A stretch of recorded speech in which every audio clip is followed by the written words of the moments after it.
VCY America presents Crosstalk, a nationwide call-in program discussing issues that have an effect on our families, our communities, our churches, our nation, and our world.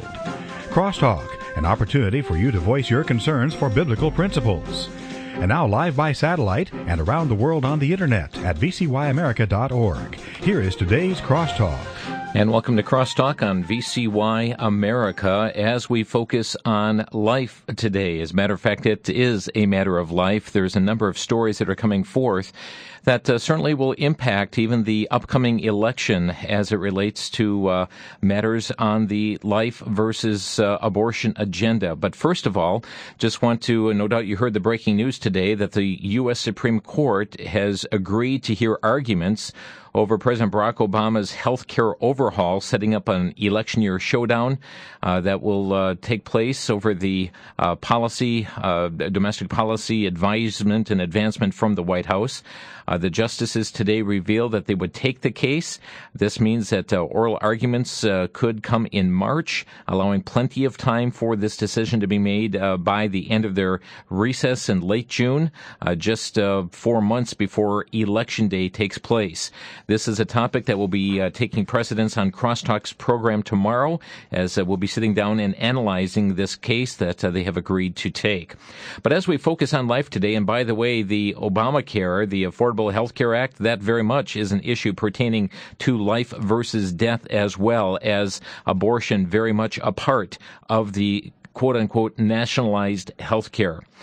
Today, though, I'm going to focus in on a number of stories pertaining to the fact that it is a matter of life, to highlight some of the things that are going on, what is being said, and how you can make a difference. The stunning news came out last Thursday yet about a former abortion worker pleaded guilty to 2 counts of murder in relation to the deaths of a abortion client and an infant born during a botched abortion at Philadelphia's notorious House of Horrors. This was the 5th worker now that has pled guilty to the charges, guilty to murder. Linda Williams, 43, entered her guilty plea late last week. Investigators had found that despite the fact that she was both unlicensed and untrained, only a 9th grade education, she routinely anesthetized the abortion clients and performed ultrasounds at Kermit Gosnell's abortion clinic. According to a grand jury report earlier last year, Williams was also responsible for dealing with babies who were born alive while Gosnell was away, which she did the same thing all the other staff at the clinic did, snipping their spinal cords. In addition to the 2 counts of third-degree murder, she also pled guilty to conspiracy to commit murder, conspiracy to participate in a corrupt organization, and illegally administering drugs to women undergoing late-term abortions. Her crimes could net her 200 years in prison. Her plea bargain agreement, though, allows for a reduced sentence in exchange for providing testimony against Gosnell, her sentencing being delayed until after his trial. That happened late last week, and then today, a 6th former employee of this abortion business that Kermit Gosnell had been providing leadership for, well, the 6th employee now has pled guilty. Also pleading guilty to having her 15-year-old daughter work at this abortion facility. Gosnell, his wife, staff members face various charges, 8 charges for killing a patient in a botched abortion, killing unborn children in the brutal infanticides that saw them stick medical scissors into the backs of unborn children purposefully, inducing prematurely so that he could snip their spinal cords and take their lives. They also face charges ranging from murder to obstructing justice to practicing medicine without a license. The grand jury had released a 261-page report which said that the 69-year-old abortion practitioner and his staff killed hundreds of babies in this manner, killed at least 2 women, and injured many in failed abortions. Gosnell became known, according to lifenews.com, and in Philadelphia and the Atlantic region, as the guy women should go to if they wanted late-term abortions, which were illegal in most states. Baldwin, according to the Philadelphia Daily News, pleaded guilty to participating in this corrupt organization, conspiracy, and corruption of a minor. And again, will have a reduced sentence as well because of testifying against Gosnell.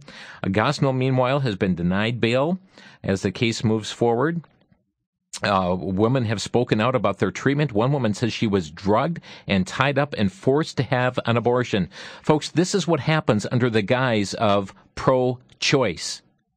Authorities searching the facility last year found bags and bottles holding aborted babies scattered around the building, jars containing babies' severed feet lining a shelf, filthy unsanitary furniture and equipment.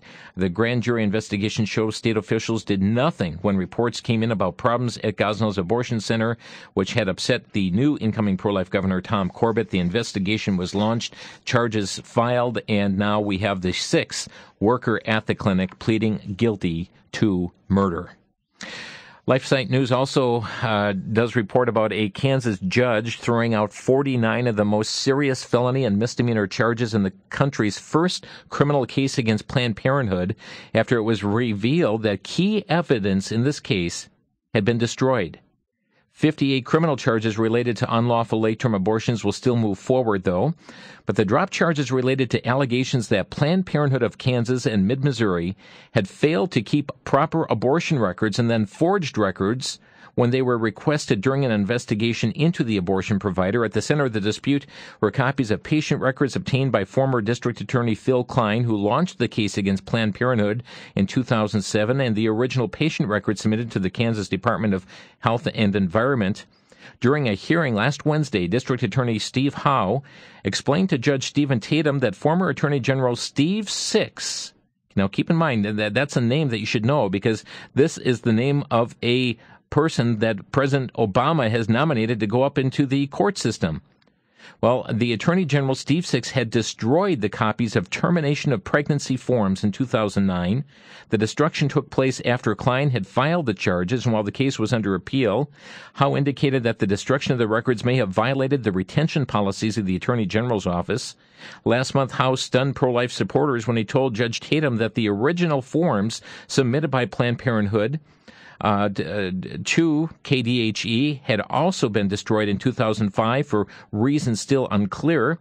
So without these original forms or the copies obtained by Klein, Howe told the court that he was left with an incomplete set of copies, making the legal hurdles in continuing this prosecution of the felony charges insurmountable. Planned Parenthood responded to the news by calling it a significant victory. Shredded documents, folks. Is this criminal behavior in itself? Planned Parenthood calling it a victory. The evidence, LifeSiteNews.com, says that the evidence was destroyed at a time when Kathleen Sebelius' administration knew the documents were key to a criminal investigation of Planned Parenthood's failure to report child rape. Planned Parenthood is an important and long-term political ally of Kathleen Sebelius, Secretary, Department of Health and Human Services. Yes, pro-choice. Shredding of documents? Well, Kansas Governor Sam Brownback is supporting the Attorney General's request for the sheriff now to investigate second destruction of abortion evidence taking place there in the state of Kansas. Well, as we focus in on life here today as well, troubling news from LifeSiteNews.com about the Welsh government has put forward a proposal that would allow hospitals to remove patients' organs without their direct consent or the consent of their families. Under current rules, people voluntarily opt into organ donation by signing to the organ donor registers. The proposed law would change the rules to allow doctors to presume consent unless the person has specifically said they did not want to donate their organs. UK Health Minister Leslie Griffiths defended the idea, saying she could not foresee situations in which doctors would take organs without the consent of their families. However, the proposal says clearly that doctors should sensitively encourage relatives to accept the deceased wishes, whilst making it clear that relatives do not have the right to override those wishes.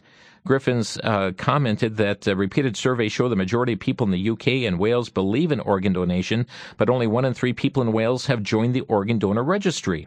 Last year, listen to this, last year 67% of donors were not on the organ donor register. Therefore, we believe creating an environment in which a donation is the norm will enable more donors' organs to be available. Presumed consent organ harvesting, a popular trend due to the scarcity of transplantable organs and the hesitation of the public to voluntarily put their names on the list, prompts a number of governments around the world to try to adopt the measure.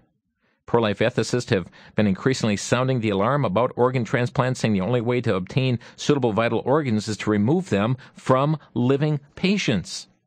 Well, now they're wanting to presume that you've given permission unless you say, you have signed a card saying, no, you do not want your organs to be harvested. Well, yeah, that's taking place across seas, so you say we don't have to worry here? Here's something that broke forth just earlier today.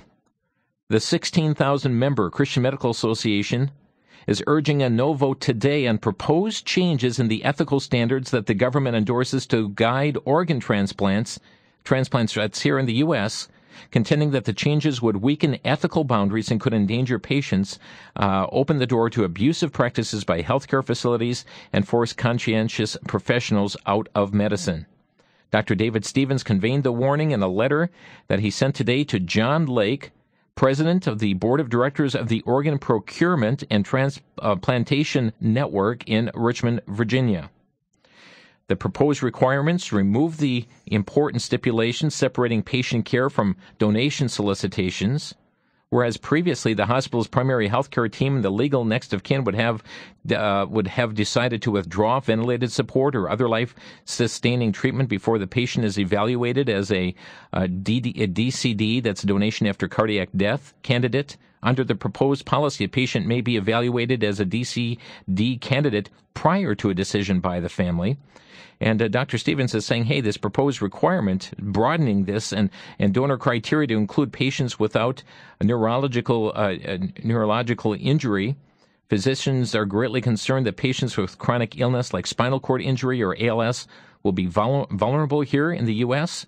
To real or perceived pressure to decline further treatment in order to donate their organs. So what we're seeing take place across seas, we're seeing step by step coming here to the U.S. as well. A Michigan judge last week ordered 2 late-term abortion clinics in the state to be temporarily shut down. The complaint filed by Schuette followed a year-long investigation when pro-life activists discovered the bodies of 17 aborted unborn children in a dumpster outside Women's Choice Clinic in early 2010. Throwing these little ones in a dumpster outside Women's Choice Clinic. Yes, again, under the name of choice.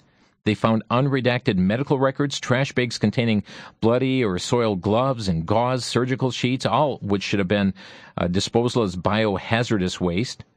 According to Pamela Scherstad, the media spokesman at Michigan Right to Life, the judge's order will shut the clinics down until the first hearing in the case, which is scheduled for November 21st.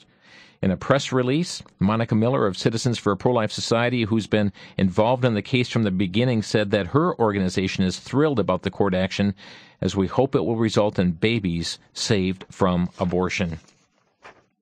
Interesting story also coming out of the states here. New Mexico, lifenews.com reporting that Medicaid is paying for a $9,000 late-term abortions at Southwestern Women's Options in New Mexico.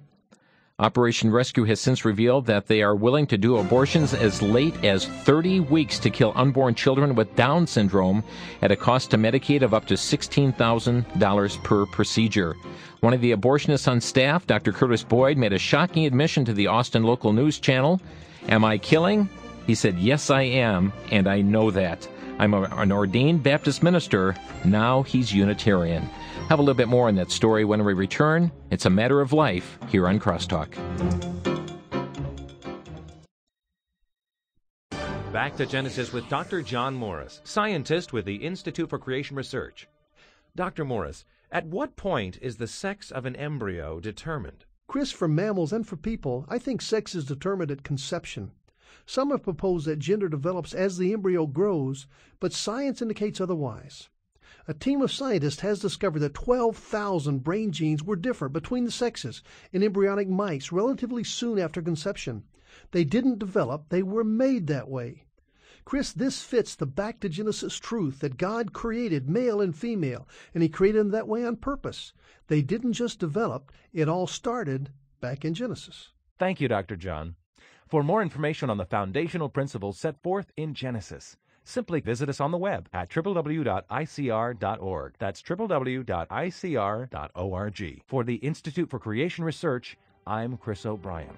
Thanks for tuning in.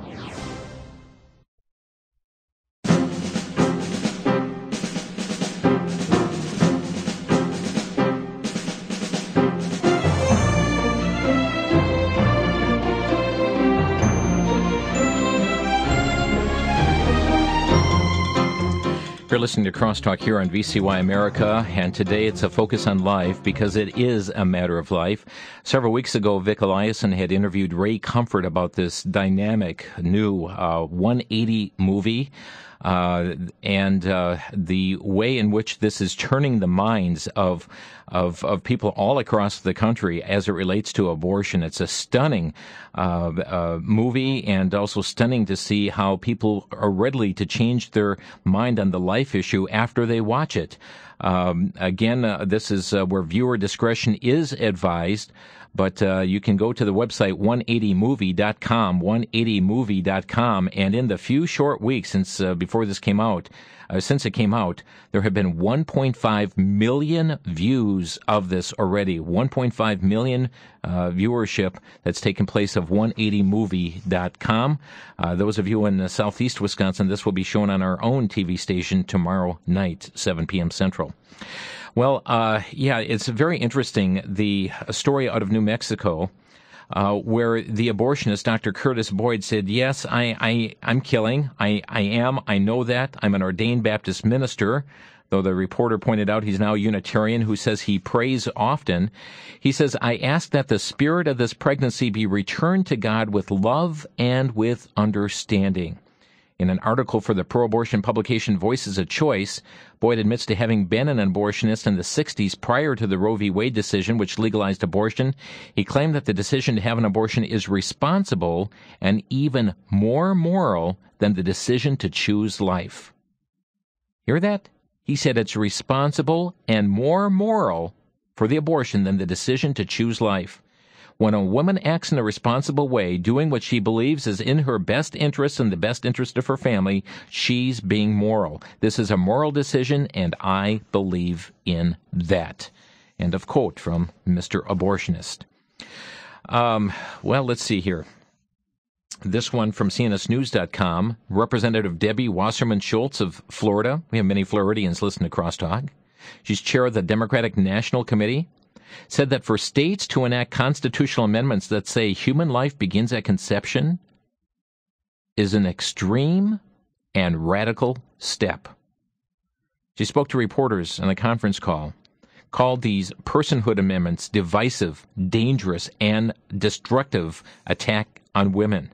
She said one of the main goals was to dissuade Florida voters from signing a petition needed to get a personhood amendment on the ballot there in 2012. Florida's proposed amendment says, quote, the words person and natural person apply to all human beings, irrespective of age, race, health, function, condition of physical and or mental dependency, and or disability or method of reproduction from the beginning of the biological development of that human being. Saying life begins at conception, she says, is extreme and radical.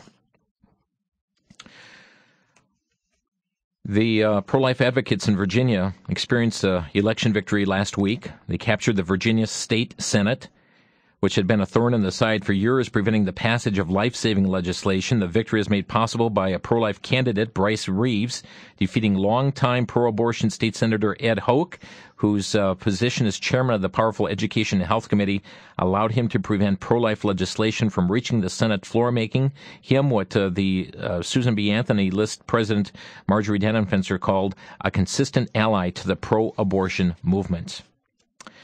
Well, let's move on to our president, President Obama.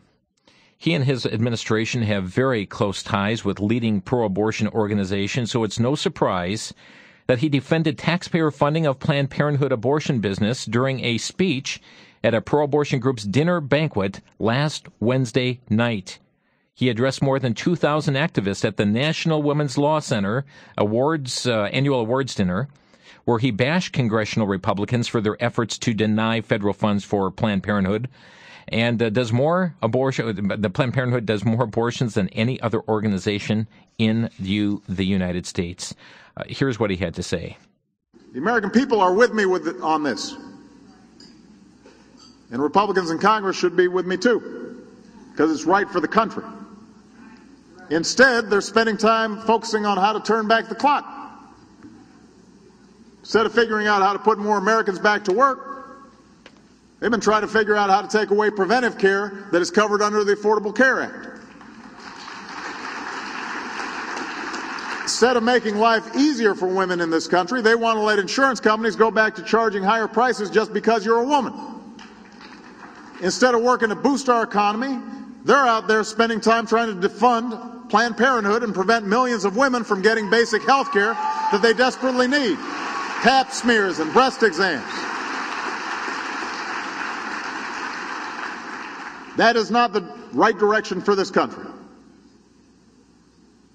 These folks know they can't win on the big issues, so they're trying to make the fight about social issues that stir up their base.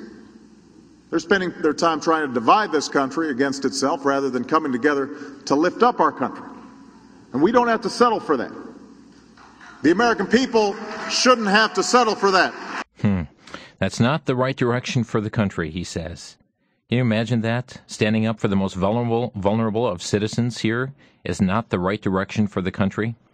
President calling for, of course, funding for Planned Parenthood, saying it's turning back the clock on women to not have funding for Planned Parenthood. NARAL used to be known as the National Abortion Rights Action League, now just NARAL, issued this statement that Obama will win in 2012 if he promotes abortion more.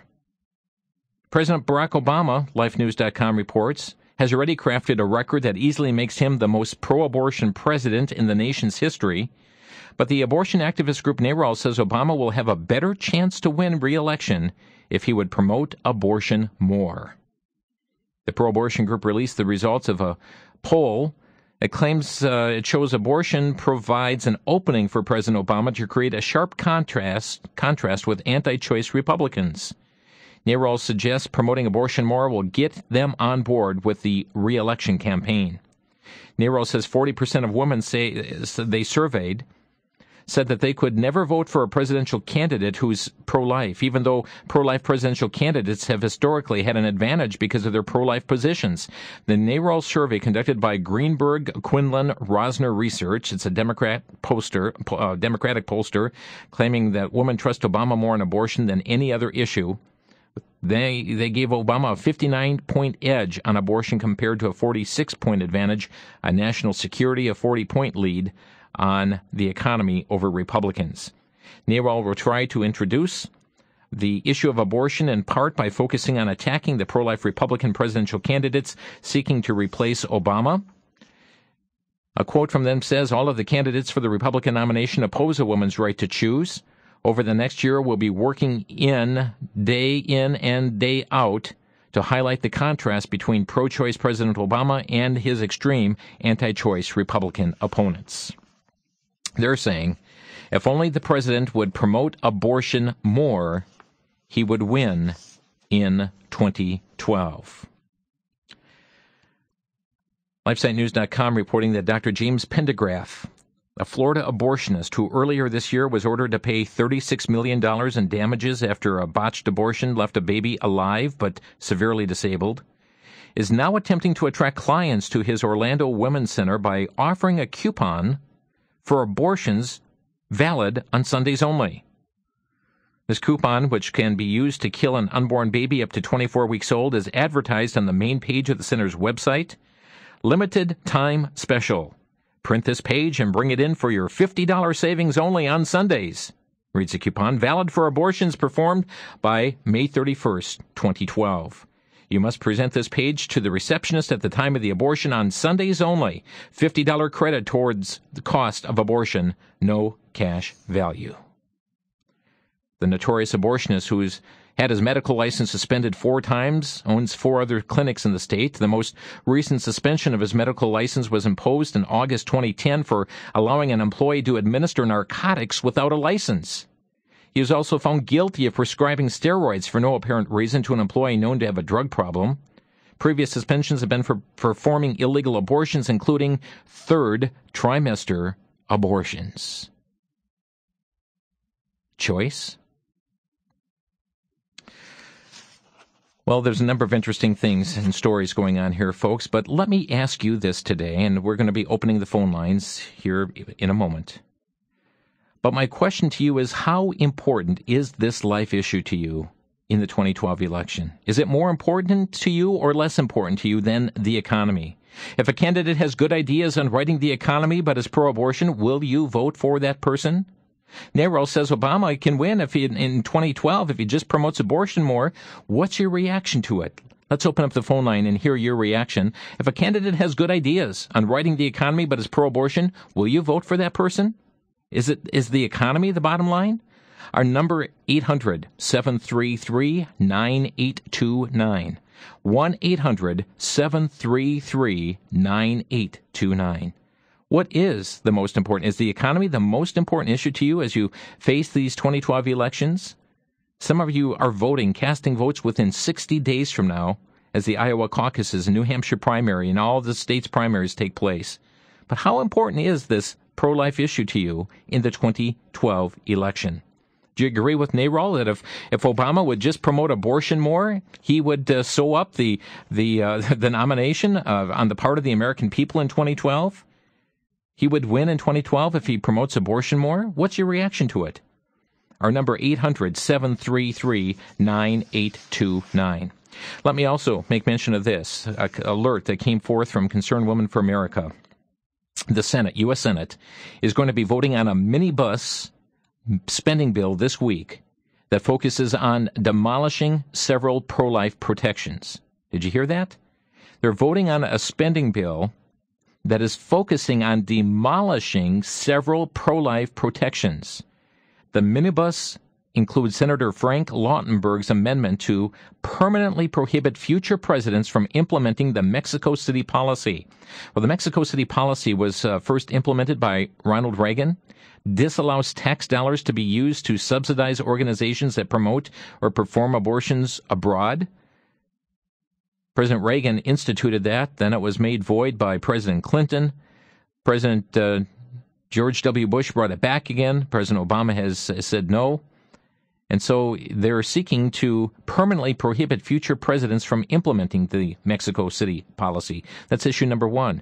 It also is looking to increase the international family planning funds, $125 million over last year's, and include $40 million requested by President Obama for the United Nations Population Fund, which is complicit in China's barbaric program of forced and coercive abortion and sterilization.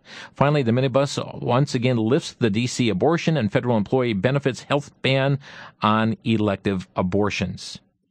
They're urging people, pro-life people across the United States, to contact their senators and urge them to be in opposition to these pro-death measures. The number to reach your senator, of course, is 202-224-3121. That's 202-224-3121. Well, we're going to take your reaction. I see we're just seconds. Well, there's the break music right now. So we're going to take the 60-second break and come back to take your phone calls to hear what you have to say here as it relates to the importance of this life issue. Is it more important or less important to you than the economy? Let's hear what you have to say. You're listening to Crosstalk on VCY America.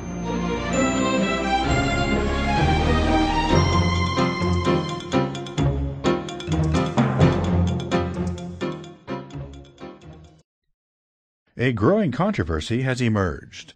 Is Mormonism a cult? It's important you examine the evidence for yourself by reading the book The God Makers.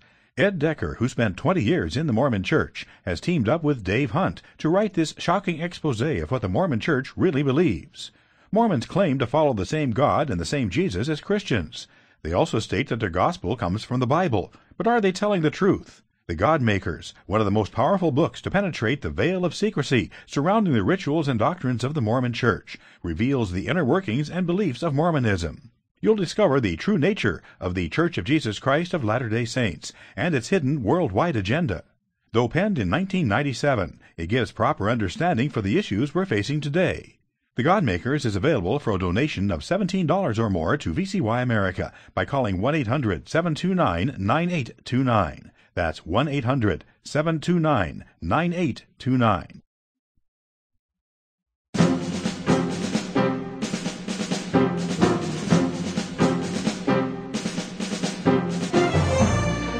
How far are we going in this, folks? $50 coupons to come on in on a Sunday to kill your unborn baby?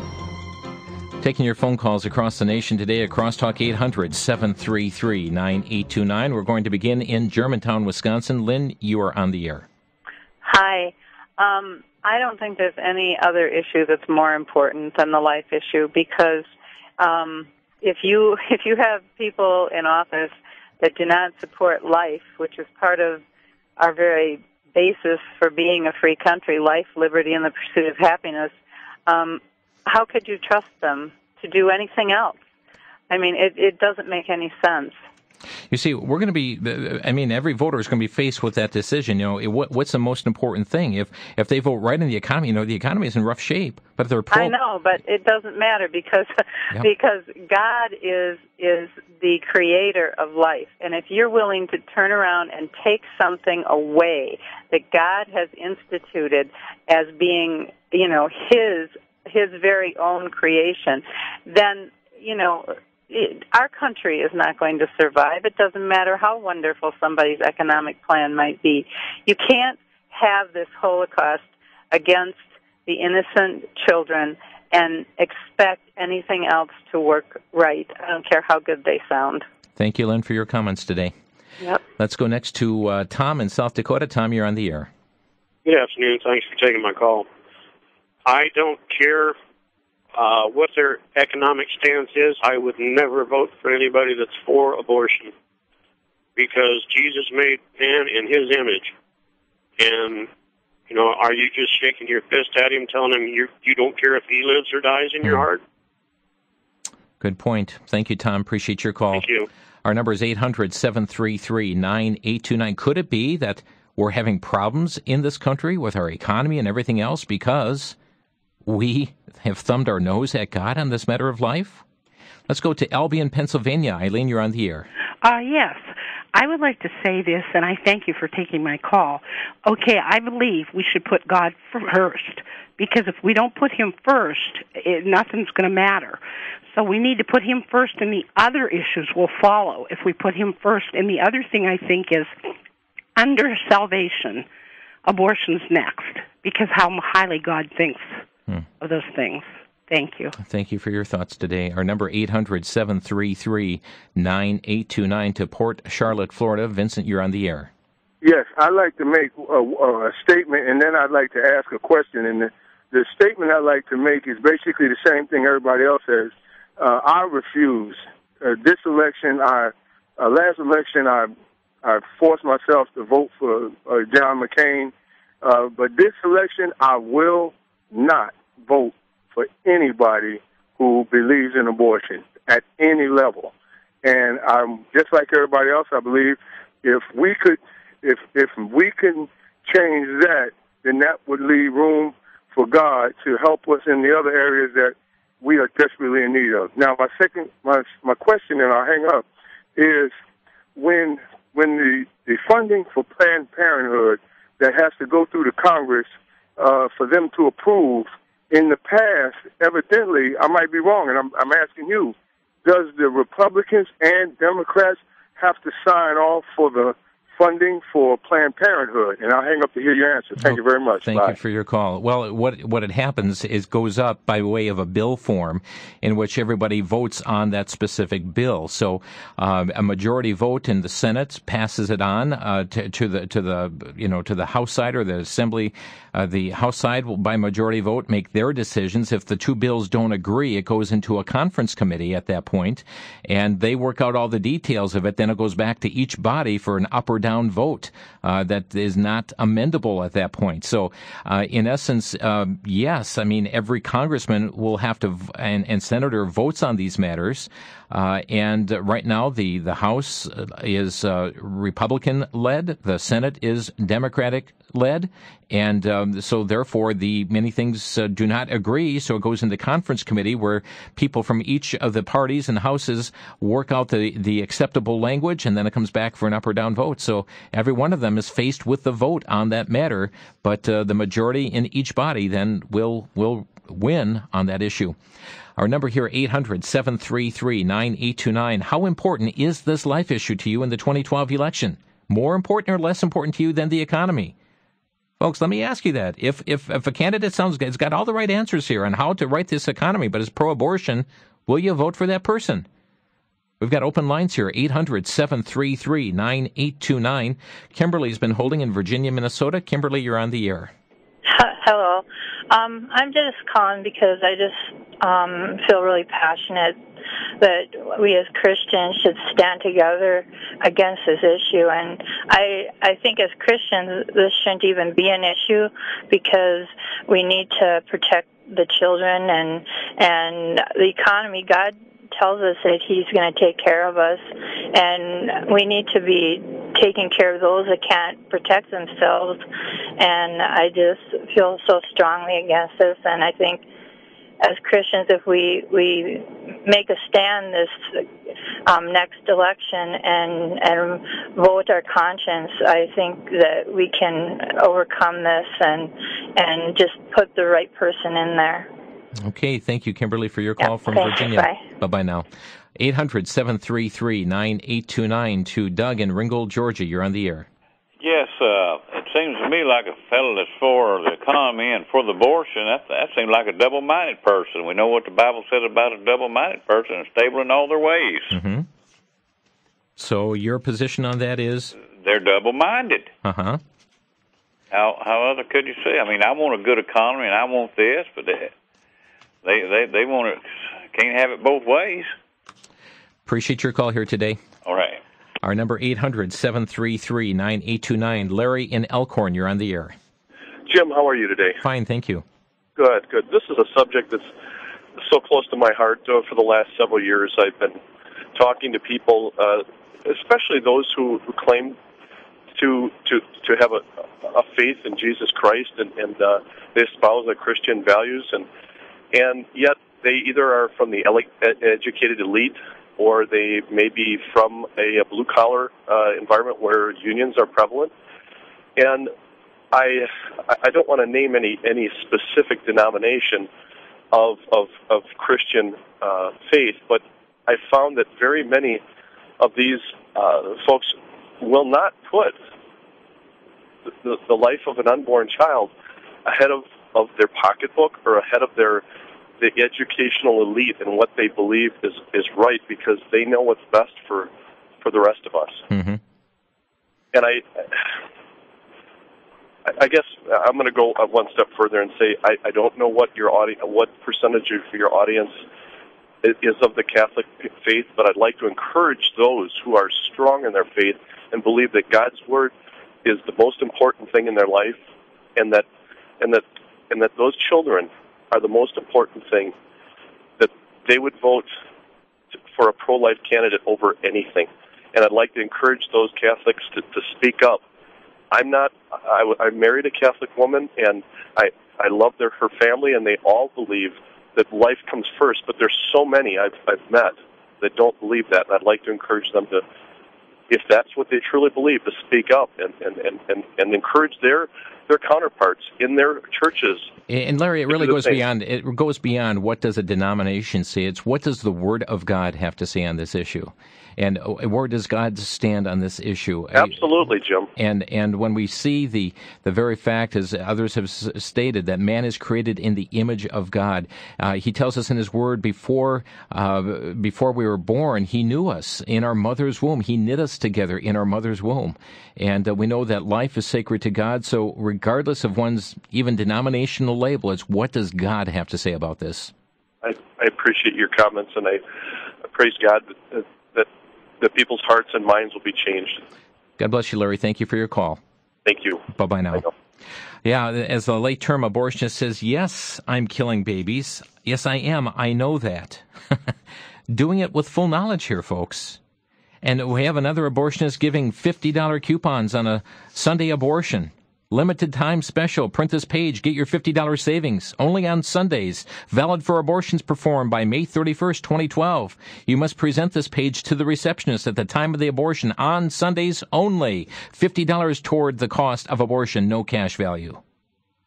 How have we cheapened human life?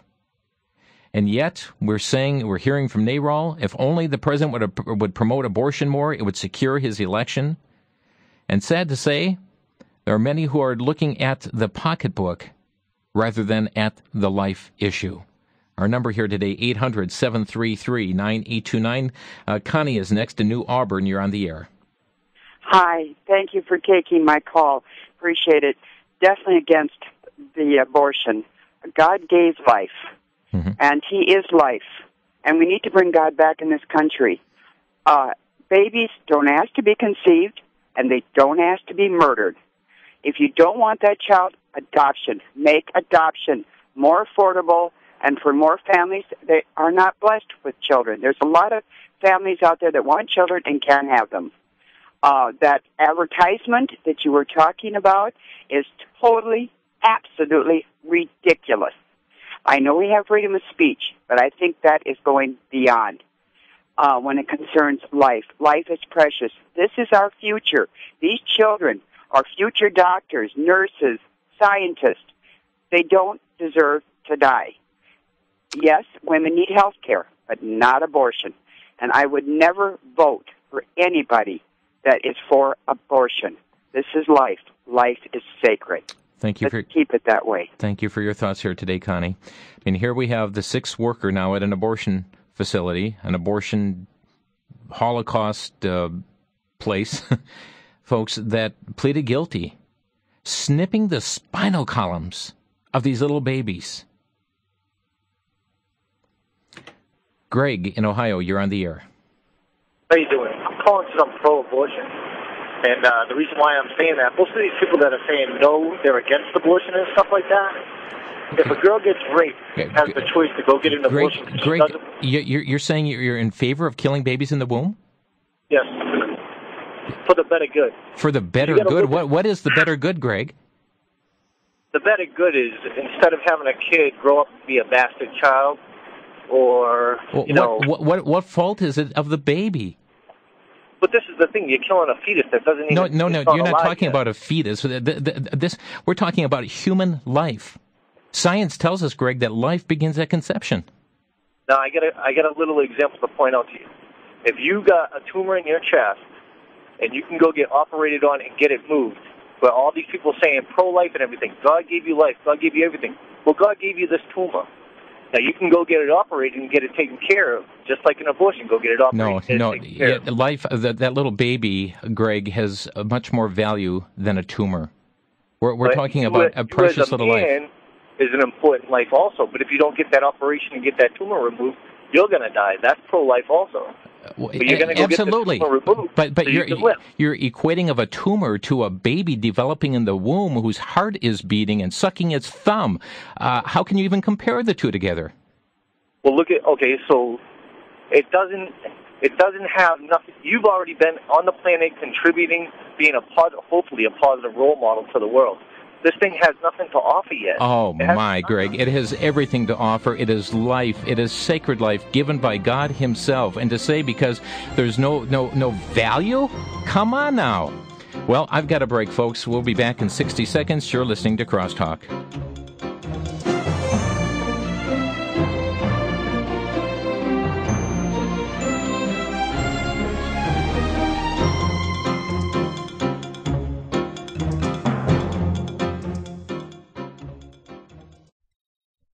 For the Worldview Weekend Minute, I'm Brandon House. Our website is worldviewweekend.com. Recently on our radio program, I was talking with Dr. Jimmy DeYoung about the importance of starting with the Bible, and he agreed. He said, absolutely, Brandon, we don't start with the newspaper or the nightly news, we start with the Bible. Then as we read the newspaper, watch the nightly news, we can say, hey, wait a minute, doesn't that fit right with what the Scripture says is going to happen? You see, we have a sure word of prophecy. In fact, we are told that these things must happen for Scripture to be fulfilled. One of the things we're watching now is as Syria, Egypt, and Libya have all had rebellions in their nation, are throwing off their old leaders and going to even more radical leaders, perhaps even backed by Muslim Brotherhood. The Bible speaks of Syria, Egypt, and Libya coming against Israel. I believe we're watching end-time events unfold, not because I started with the newspaper, but because I started with the Bible. For more information on this topic, our website, worldviewweekend.com.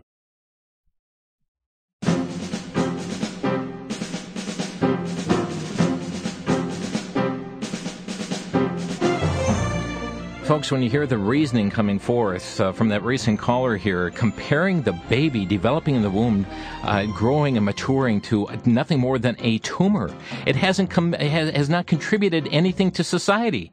So what are we going to do, folks? We're going to go to retirement homes and nursing facilities and said, sorry, your time of contribution in human life is over, and so therefore we need to terminate your life. We need to kill you because you're not contributing anything to society. Do we go to disabled facilities and say, hey, we don't have any, you're not contributing anything. Matter of fact, you are a drain on our resources. Therefore, we're going to take your life. Here we have just the comparison of a tumor to a baby developing in the womb that's growing, closing its eyelids, sucking its thumb, heartbeat beating. A tumor? Get rid of it?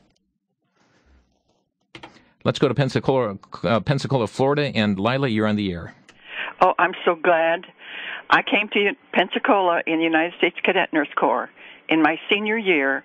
Now, I wasn't saved then, but I was in the nursery in training, and we admitted a little baby boy, Hill, and he was 1 pound and 12 ounces, and it was my duty on the night shift feed that little tiny baby, and all those weeks and weeks and weeks that I was in that newborn nursery, I fed that baby by giving it fluid underneath its skin and on its back, and that baby grew and grew and got stronger and stronger, and I held and nursed that little baby, and it so grieves my soul for people to say they're not a baby. I mean, this little baby boy Hill, he would be 50 years old now, and he's somewhere in the Pensacola area.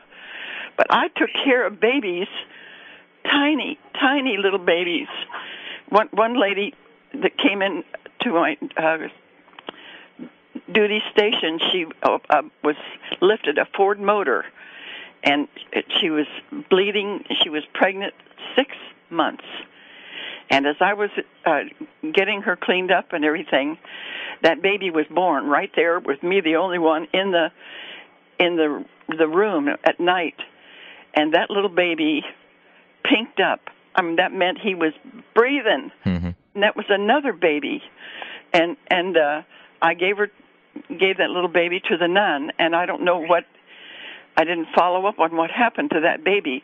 But that baby, that mother at 6 months pregnant, and that was a little, and that is so engraved on my heart. And I have written articles and put them on the doors of these abortion people here in Pensacola. And I said, listen, the Bible says, before I formed thee in the belly, I knew thee. Mm-hmm. And God does it. And I don't know, sometimes when I think, we were told then, if we even helped with somebody, if we assisted in abortion, I mean, it was criminal and we would be put in jail. Yeah. And tried for murder. What has happened to America? I'm grieved. I'm ready to go to Washington myself and say, what is the matter with you? Yeah. Thank you, Lila, for your call here today. And folks, what's happened to America is we've forgotten God. We've forgotten God, and we've forgotten His standards, and we have turned our back on Him. And every man is doing that which is right in his own eyes, just as that recent caller said, it's nothing but a tumor.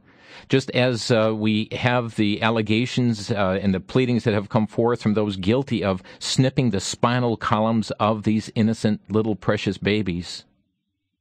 Cook, Minnesota. Judy, you're on the air. Hi, I want to thank you for taking my call and for the ministry of VCY America. I enjoy this radio station so much, and I will be praying for Greg and for all of those who feel that it's acceptable to take the life of the unborn child. Yeah. I was with my sister 2 weeks after she had an IV, the in vitro implant, and she went in for an ultrasound, and 2 weeks after the implant, we saw 2 little baby hearts beating. My nieces are 17 and a half now, but I can't imagine how somebody could say they could take that life. And I just want to encourage everyone who feels as we do to be very actively involved in the political process and let it be known at an early stage that we will not be voting for somebody who is not strong on the pro-life issue, that they would waffle on it, because if we do that, we are more likely to have a candidate that we could vote for. You know, and I think we need to do that early before the